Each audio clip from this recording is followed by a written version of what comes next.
I want to focus on a few examples that I've come up with of the way in which our consent and our tacit approval is manipulated, usually against our will.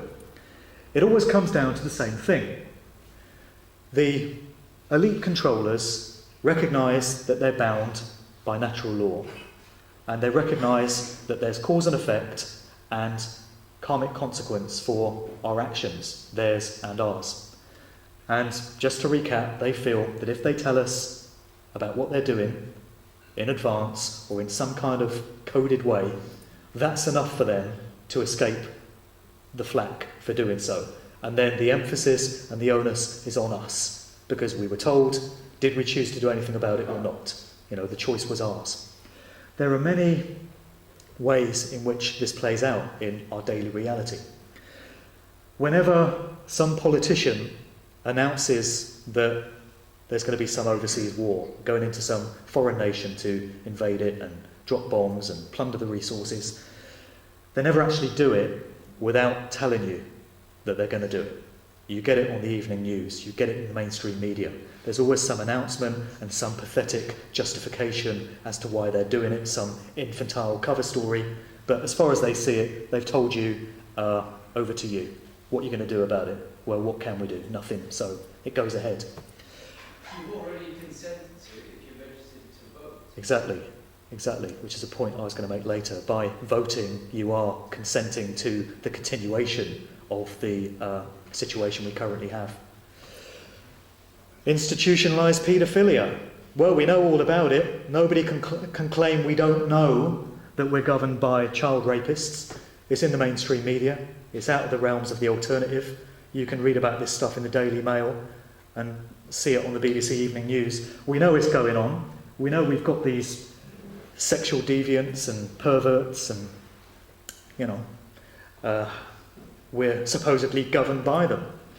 And we've still got them because collectively, again, going back to that macrocosmic thing, I guess we just don't care enough as a human race or a nation or whatever to say we're not having this. This is quite clear. This is overt what they're doing, and yet it continues because we don't care enough to say we're not having it. Then when it gets to things like vaccines, I'm sure most of us here understand the serious health risks associated with vaccines and some of the medical conditions that they can lead to. Far from preventing them from taking root, they actually trigger them in many cases, as I'm sure many people understand.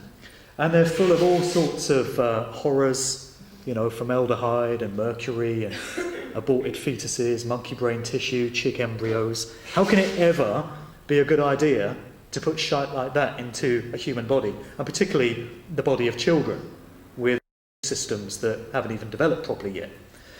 And yet, you can actually find out what is in a vaccine that you're proposing to take, if the will is there to do it. If you choose to do the research, you can find out. And often the reality of these things, monkey brain tissue and bloody fetuses and stuff, is disguised behind multi-syllabled chemical sounding names. But again, you can still find out what they actually are if you are vigilant enough to do the research. And so, if your doctor is trying to give your 2-year-old some vaccine or other, you have the ability to ask them what's in it before you take it. So again, the opportunity is there to object. Most people don't think to question it. Most people go right ahead and take it. They put that trust in authority. So there you go. There's the tacit approval. There it was. You didn't say no. Anything that happens now, it's on you. Sodium fluoride in the water and in toothpaste and in mouthwashes. It's not a good idea. It's not a good thing, as many will understand. It calcifies the pineal gland and all the rest of it. Very bad for human health. Aspartame, same way, destroys brain cells, makes you stupid. Not a good thing to put into your body. E-numbers, same way. And yet, you can always find out where they are. You might think that if these psychopaths are hell-bent on having a nation of dumbed-down morons because they've been taking aspartame and E-numbers and stuff, they might choose to conceal the fact that it's in children's squash and, you know, fizzy drinks and sweets and all this other stuff. They might choose to be deceptive about it. And yet, they always tell you, ingredients are always available. You pick up any toothpaste in the supermarket, it'll always tell you there's sodium fluoride in it. You pick up any bottle of cordial or squash from the supermarket, if aspartame is in there, it's going to tell you. Same with E-numbers. E, whatever it is, it's always listed in the ingredients. They've told you. If you go ahead and buy it anyway, if you drink it, your choice.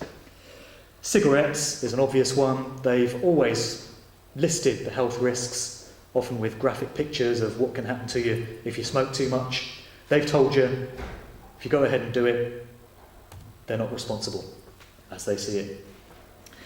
And a few other examples.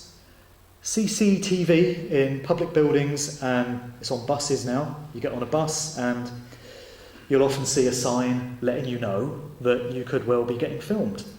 They're even doing it in restaurants. There's certain restaurants where they're recording people's conversations.